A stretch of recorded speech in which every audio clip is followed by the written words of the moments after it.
Fox 2 presents Hancock and Kelley. Good Sunday morning. Welcome to Hancock and Kelley on Fox 2, where we take on the top issues of the week. On the right is John Hancock. Top of the morning. On the left, Michael Kelley. Happy Sunday. And I'm Andy Banker. On the agenda, St. Louis County Executive Sam Page says police are not going to be able to do their job. He cries crisis over health care funding for inmates at the county jail, saying officers will be pulled from street duty because of it. County council members declare there is no such crisis. First St. Charles County and now Ladue just say no to new apartment complexes. Is that discrimination? Is the Democratic Party now New York Democratic Socialist Mayor Zoran Momdani's party? 3 Momdani-backed candidates, including one originally from Creve Coeur in St. Louis County, appear to be headed for the United States Congress after sweeping victories in Tuesday's New York primaries. And in our quote of the week, under penalty of perjury, a National Park Service deputy director confirms President Trump's claim of vandalism at the Lincoln Memorial reflecting pool.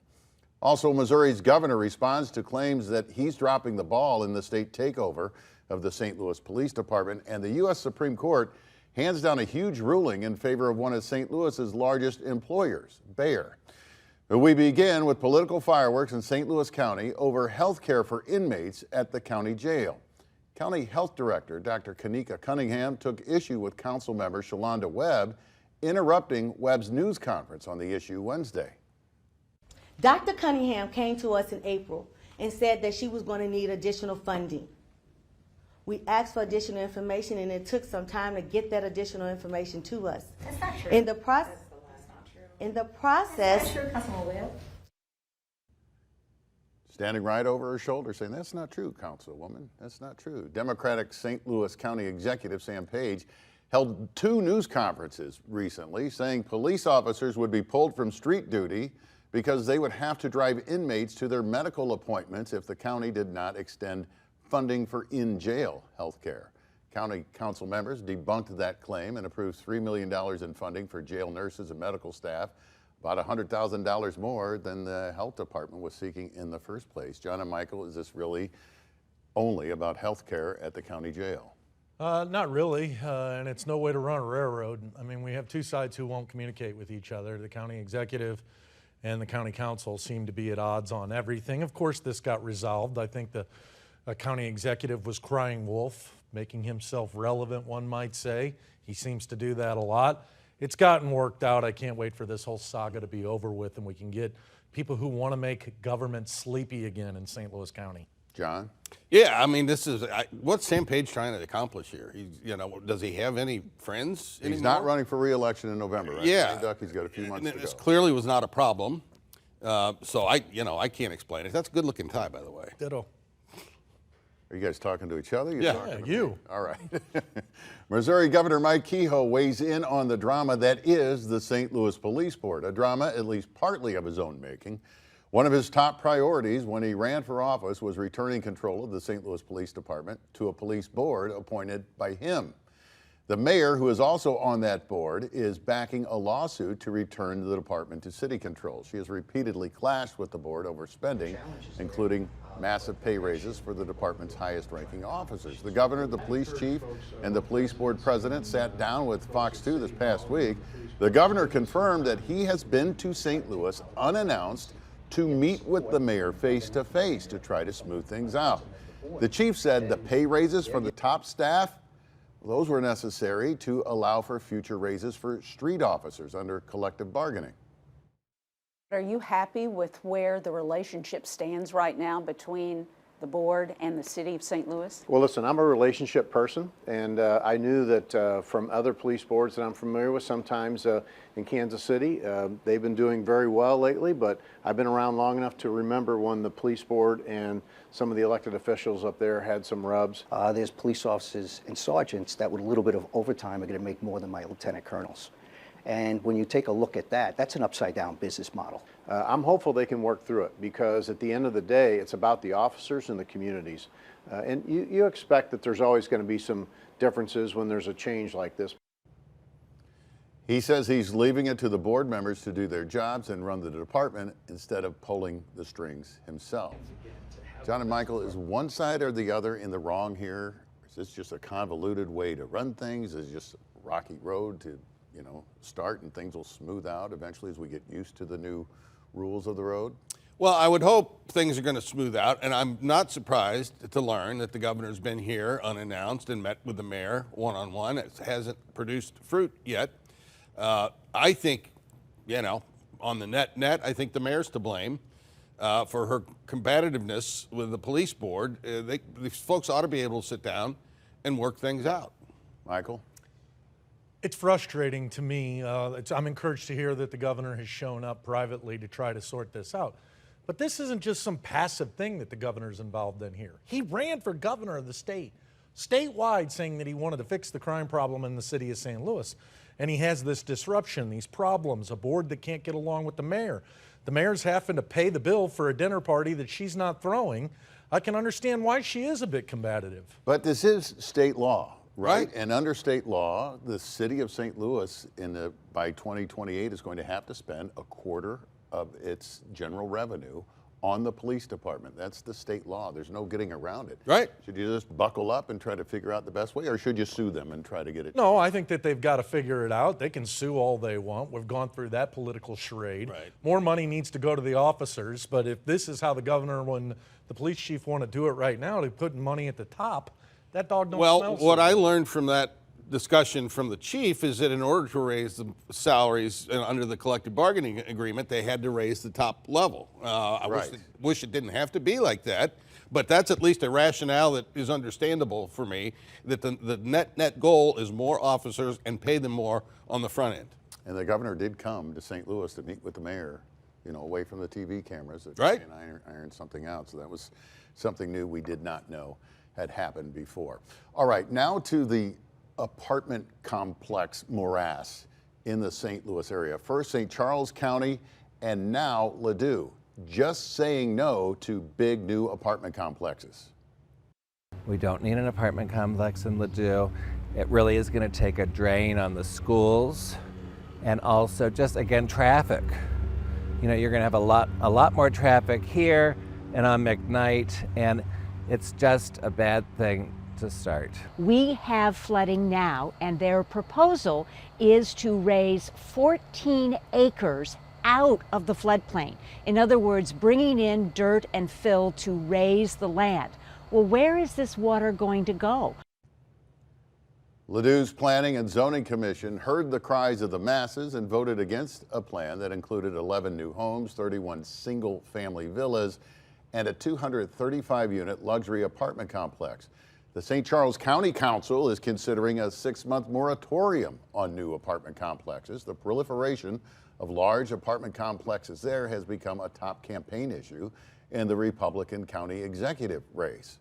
Michael, is being anti-apartments code for something else? Is this some form of discrimination? I think it potentially could be, but the reality is so many people can't afford houses right now that apartments are the option that they need to have access to, and to continue to see barriers put up to folks to be able to build those and then ultimately attain them is problematic.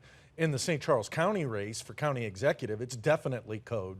There's some bigoted code words that are being used as it relates to apartment complexes. John? Yeah, affordability is the issue here. And, how about a little free market capitalism for a change? If you've got the capacity, you want to build an apartment complex, you believe you've got the demand to fill those units and occupy them, and one in Ladue looked like it was going to be lovely. I'm for letting the market figure this stuff out. No excuse early voting for the August Missouri primaries starts in about 3 weeks. One of the top issues on the ballot is something called Amendment 4. Amendment 4 campaign ads are all over TV and social media now. Breaking news. Missouri will vote on Amendment 4 this August. Right now, the amendment would make it tougher for citizens to change the state constitution. Currently, a proposed amendment must win a statewide majority to pass. If Amendment 4 passes, a majority of voters in all of Missouri's 8 congressional districts would have to vote to approve any future proposed amendments to change the state constitution. So a proposal could win statewide by 100,000 votes, 1 million votes, whatever. But if it fails by just 1 vote in any of the 8 congressional districts, it's dead? Is that the way this is supposed to work? That's the way they wrote it. It's like the legislature went into Subway and they got a piece of white bread and they put every single thing on it. You know, you might be hungry, but that's not the way to fix it. The Constitution should be harder to amend than a simple majority vote. That principally, that's correct. But the way the legislature went about it is ridiculous. So should you just require a larger statewide 60%? 60% would be, you know, and I think that would be on point to what is needed. This thing's going to fail. There's no money, real money being spent supporting it, and a lot of money being spent opposing it. It's going to go down big. Yeah, this is a raw deal, particularly for those of us in the urban areas of St. Louis and Kansas City who've overwhelmingly supported stuff like, you know, overturning right to work, about, you know, making sure abortion's safe and legal in the state of Missouri, making sure you could go ahead and bet on your things. All those things would be out the window if it was left to these people. This is a raw deal. Ahead on Hancock and Kelley, the U.S. Supreme Court rules in favor of one of St. Louis's largest employers and against a gardener in the city. And U.S. Senator Josh Hawley goes off on the Postmaster General during a Senate hearing. Does the Postmaster deserve $300,000 in bonuses amid the Postal Service's ongoing chronic failures?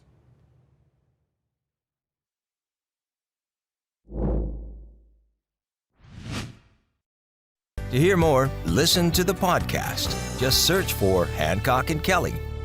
So earlier this year, Fox 2 News exposed issues with the mail in St. Louis. Actually, we've done a series of reports on this, but in this case in particular, mail was being dumped in vacant lots in the city, huge piles of it.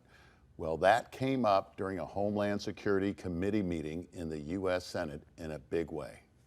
What's going on in the management of the Postal Service? Senator, because you don't know? I don't think I have heard about it. What's going on in the management of the Postal Service that you've got a pile of thousands of pieces of mail in a major city, and this is the first time, you're the Postmaster General, you're telling me it's the first time you've heard about it. Who works for you?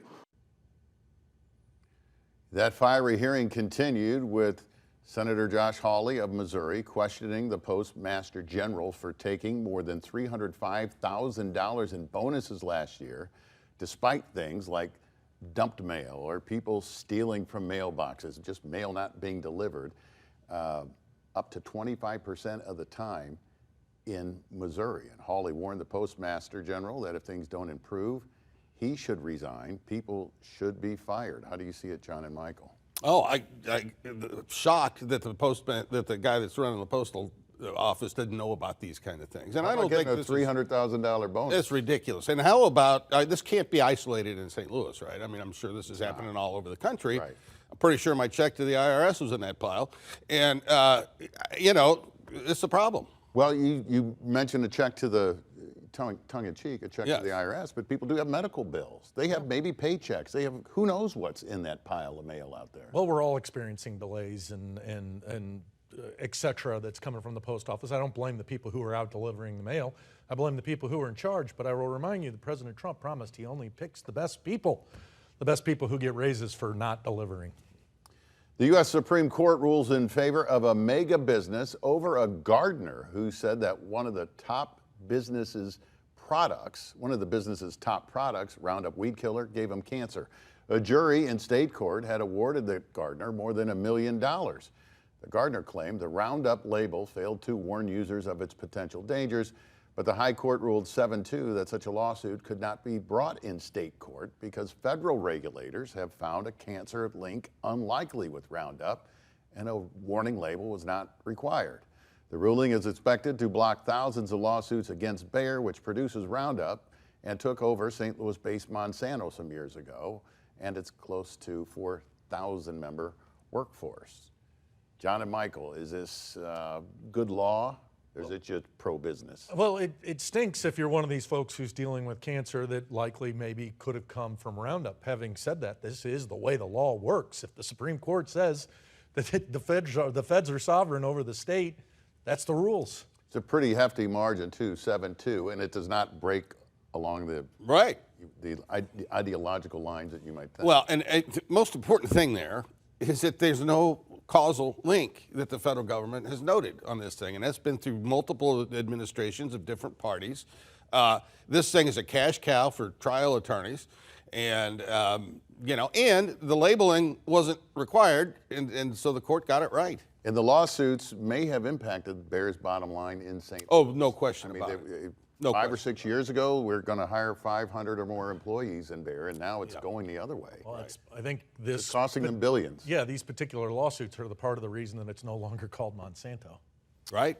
Still to come on Hancock and Kelley, our quote of the week is not from President Trump, but it does vindicate his claim of vandalism at the Lincoln Memorial Reflecting Pool. And is a Democratic Party now the Momdani Socialist Party after sweeping victories in New York's congressional primaries?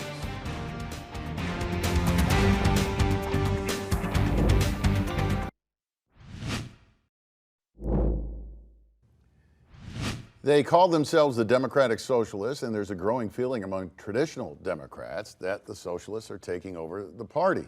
It started with Zoran Momdani being elected mayor of New York last fall. This past week, he celebrated a sweep in congressional primaries for Democratic Socialist candidates, including one who's originally from St. Louis County, a Parkway North High School graduate who believes U.S. Immigration and Customs Enforcement, or ICE, needs to be abolished. Solidarity is the force that we need to vanquish Trump's fascism, to abolish ICE, and to stand up to the billionaires who are rigging our economy against us. His fellow Democratic Socialists continue to accuse Jews of genocide against Palestinians and have called for all inmates in U.S. jails to be freed. All three are virtually certain to be elected to Congress in the fall over their Republican opponents. Is this the new face of the Democratic blue wave that's coming in the fall, Mike? It's 3 congressmen from New York City, which is not the real world for the rest of us that we all live in. Having said this is the kind of the impetus of what we saw happen inside the Republican Party, where there seems to be a changing and an evolution of what the party's ultimately going to look like. MAGA took over in the Republican Party. I don't think the socialists take over in the Democratic Party. I wish they'd start their own and get out of mine. Well, right there, he sort of divorced themselves from it. Should more Republicans in the center divorce themselves from MAGA? So that's the future of the Democratic Party right there. And, I hearken back to 2010 and 2014 midterm elections where Republicans really didn't have an identified leader, but the backlash against Obama was so bad you had these massive upheavals in Congress. It's going to happen this fall with a massive upheaval in Congress, and the Democrats don't have an identifiable leader. In fact, their House leader and their Senate leader, both New Yorkers, both lost candidates in those 3 primaries this last week. Now to our quote of the week. President Trump took a lot of flack when he blamed the Lincoln Memorial Reflecting Pool debacle on vandals. The National Park Service now confirms vandals did target the pool. U.S. Park Police posted this video showing someone apparently reaching into the water and ripping out a chunk of the lining. To be clear, this happened on June 19th, after the water already started turning green. But our quote is from a National Park Service deputy director regarding an incident 10 days earlier, before the water started changing colors. In a court filing, he says, quote, on June 9th, 2026, after the pool rehabilitation project was substantially complete, U.S. Park Police responded to a National Park Service report of damage to the reflecting pool, including caulk over the foam sealant that was cut with a sharp knife or razor, which is just what the president said, John and Michael. This is a circus. This is so silly.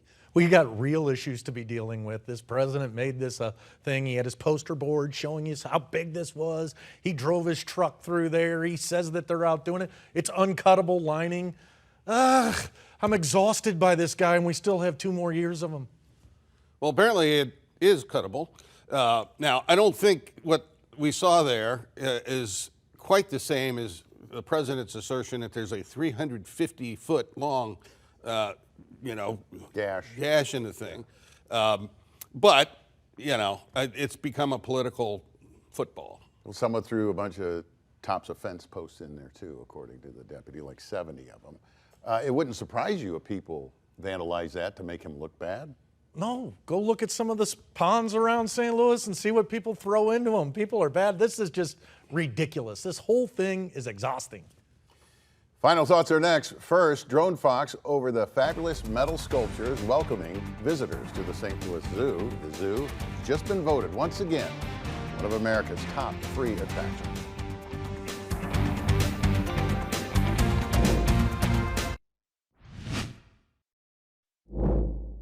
Final thoughts, Michael, you first. Yeah, at a time where we have a lot of people in the world who aren't happy with the United States, isn't it great to see all of these world folks enjoying our country during the World Cup? John. I want to welcome my buddy over here into the AARP. Celebrated a birthday this week. And happy birthday, pal. Thank you. I agree. Here, here. Happy Hey, birthday, now. Michael. Thank Can we you. say how old he is? 51. AARP, buddy. I'm going to say you don't look a day over 70. Remember, if it's Sunday in St. Louis, it's Hancock and Kelley on Fox 2. We'll see you next week.